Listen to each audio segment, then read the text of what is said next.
बादली विधानसभा से कांग्रेस प्रत्याशी कुलदीप वत्स लगातार लोगों से जनसंपर्क अभियान कर रहे हैं, साथ ही लोगों का आशीर्वाद भी ले रहे हैं। यहां पर सैकड़ों की संख्या में महिला, पुरुष और युवा उन्हें देखने आते हैं और अपने बेटे को आशीर्वाद देने आते हैं। कुलदीप वत्स भी दोनों हाथ जोड़कर लोगों का आशीर्वाद लेते हैं। यहां पर पहुंचने पर फूल मालाओं और फूल डालकर लोगों ने कुलदीप वत्स का जोरदार स्वागत किया। कुलदीप वत्स कहते हैं कि अब भारतीय जनता पार्टी की सरकार जा रही है, कांग्रेस पार्टी की सरकार आ रही है। उन्होंने कहा 10 साल में भारतीय जनता पार्टी ने जिस तरह से हरियाणा को बद से बदतर की स्थिति में किया है वो किसी से छिपा नहीं। हर वर्ग अब कहीं ना कहीं त्रस्त है और अब पूरे हरियाणा में मन बना चुका है कि हुड्डा के नेतृत्व में कांग्रेस पार्टी की सरकार जा रही है।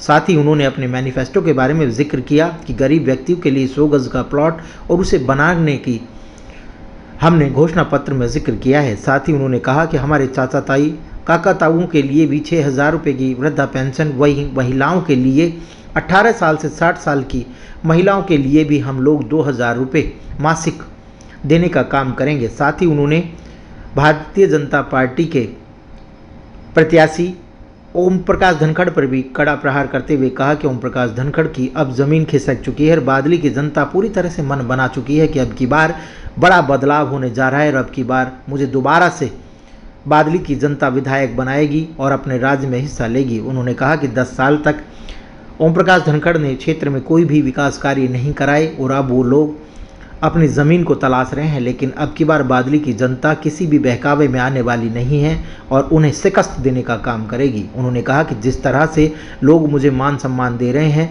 मैं विश्वास दिलाना चाहता हूं कि उनका बेटा, उनका खून हूं, कि एक एक कतरा जब तक मेरे खून का है तब तक मैं बादली की जनता की सेवा करता रहूँगा। मेरा परिवार सदा बादली की जनता का ऋणी रहेगा। उन्होंने जो स्नेह और प्यार मुझे दिया है, मैं सबका आभारी हूँ। अब वक्त है कि मैं भी उन लोगों को कुछ दे पाऊँ, क्योंकि अभी तक मेरे चाचा ताऊओं ने, मेरे परिवार ने मुझे ही बहुत कुछ दिया है, लेकिन जब सरकार आएगी तो मैं विश्वास दिला दूँ कि मैं आपको, आपकी जो भी उम्मीदें हैं उस पर मैं खरा उतरूँगा।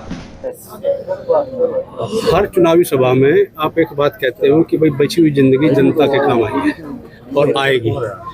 गंगा से बच के आए थे भूपेंद्र हुड्डा जी, उनको गंगा पुत्र कहा जाता, तो आप बच के आए तो आपको क्या कहा जाएगा? मुझे कहा जाएगा बादली का बेटा, बादली का भाई।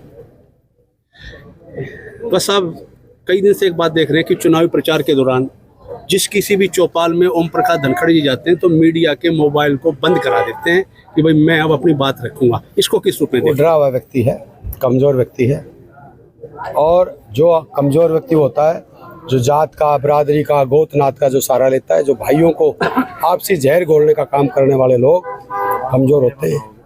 और कमजोर अगर लड़ाई लड़नी है तो अपने काम की लड़ाई लड़। अगर जनता के बीच में लड़नी है लड़ाई तो अपने काम के लड़। आपने क्या किया 10 साल में वो बताएं, कितना लोगों का सम्मान किया। आज छोटी सोच की राजनीतिक लेके चलता है और मैं आपके चैनल के माध्यम से कह रहा हूँ, और ओम प्रकाश धनखड़ को भेजना है क्लिप, कुलदीप वत्स से चैलेंज करता है। कल उन्होंने मेरा पे एक ब्लेम लगाया जनसभा में कि भाई झूठी गवाही दी किसी नवाब की। भाई नवाब की गवाही की बात की है, भाई मैं असल बड़े माँ बाप का खून हूँ।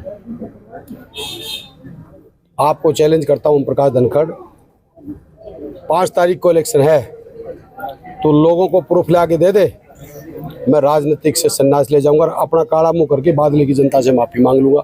अगर आप असल में अपने माँ बाप के खून हो, नहीं तो झूठी बात करते हो, तो आप बादली हल्के की जनता के साथ एक टांग पकड़ो की माफ़ी मांगो।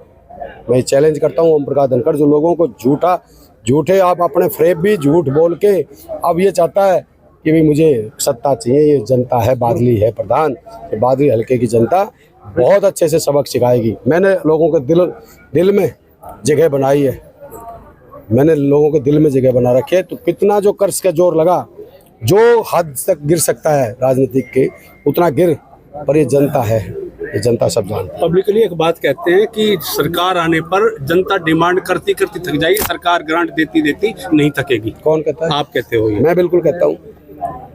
मैं अपने इलाके का विकास अगर नहीं कर सका तो फिर मेरा अधिकार ही नहीं है जीवन का। कारण क्या है? हमारा राज आएगा, 100% चौधरी भूपेंद्र हुड्डा सीएम बन रहे। और मैं ये विश्वास के साथ कहता हूँ मैं अपने इलाके का चौमुखी विकास भी, रोजगार भी और मान सम्मान को बढ़ाने का काम। मनोहर खट्टर जी का बयान आया है कि कांग्रेस इतनी सच्ची है तो कांग्रेस अपना सीएम चेहरा घोषित करके दिखाए। तो आप कर दो नुके, खट्टर साहब कराओ नुके, तुम अपना सीएम चेहरा फेस करा दो। हमारा चौधरी भूपेंद्र हुड्डा जी ऐसे है जी।